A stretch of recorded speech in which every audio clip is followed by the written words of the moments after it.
ACT Prep Task 6, Circumference and Area. The circumference of a circle is the distance around the circle.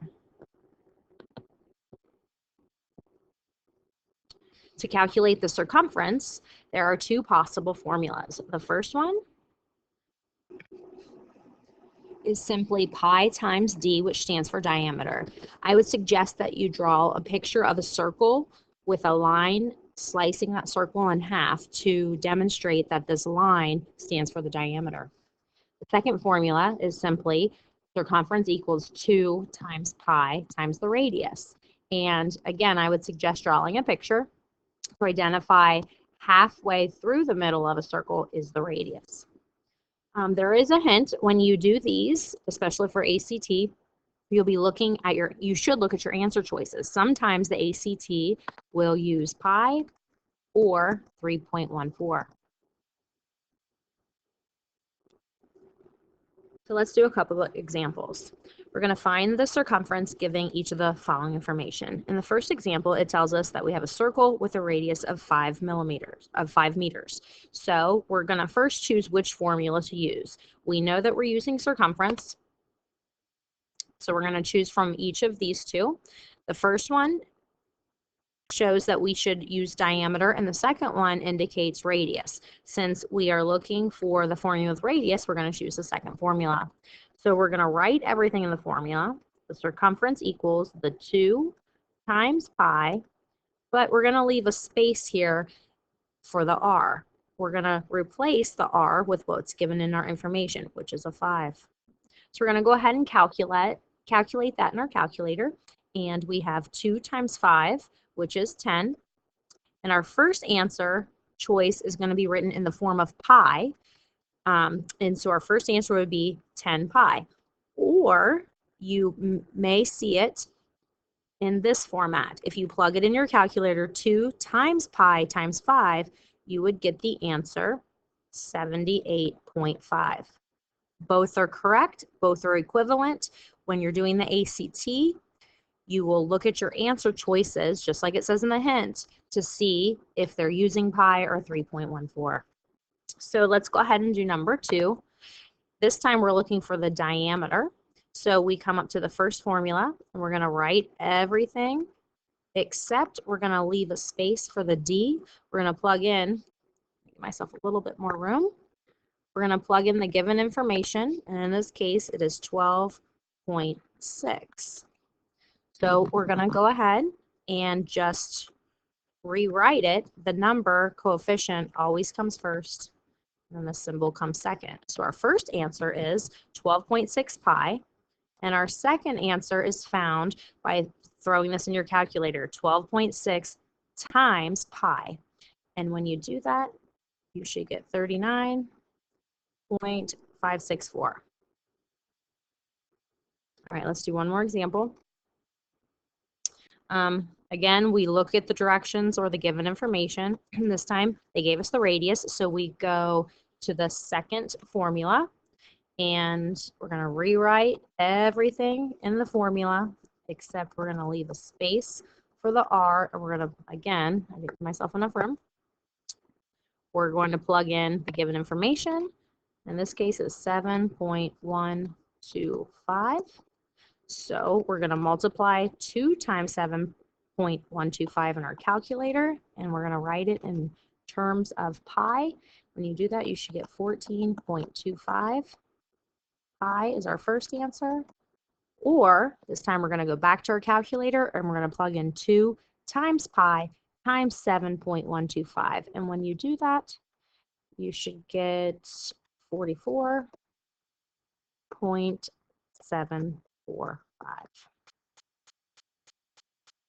Not a calculation error, but I am going to go back and include units. Answers should all have units. So technically, each of our answers for number 1 example should have an m included because it's the distance around in meters, the distance around for the second one in inches, and the distance around in the third example in millimeters. So that's just technical, but you will see that some of our choices later on in this unit will include units, and they technically should. Now we're going to move on to area. and you'll be given new formulas. So in order to calculate the area of a circle, the formula is pi times radius squared. Notice that you have the radius included in the formula. There is no diameter in the formula. So if it gives you the diameter instead, you will need to divide by 2 to get the radius. So again, I want you to refer to these pictures up here. If you're given diameter, here's our diameter picture, and here's our radius picture. Notice that it's half, so that's why we divide by 2. So let's move on to a couple of examples. In the first example, it gives us the radius, so we don't have to do any extra work. We're just going to write A for area, because that's what we're finding, and the formula calls for pi always, and then it calls for radius, so I'm going to leave a space for my radius, and notice this time we are going to square it. That is part of the formula, so you have to include it in your calculations. We're going to plug in the radius, which is 5, right here. So we can go ahead and simplify in our calculator 5 squared, or if you know that 5 times 5 is 25, we're going to write that first, and we're just going to include pi. So just like we did up here, we're going to write it in 2 different fashions. The first way is in terms of pi, and the second way is we're just going to plug it in our calculator. So using your calculator, you're going to do 25 times pi, which in this case would be 78.5. And since we were talking about meters, area is always squared. So technically, our units are meters squared. Moving on to the second example. Always look for the given information. In this case, they give us the diameter. So remember, diameter is all the way across, so we have to find half of it. In order to find half, we have to divide it by 2. So let's go ahead and start by dividing this guy by 2. Actually, let me spell that out so you have even better notes.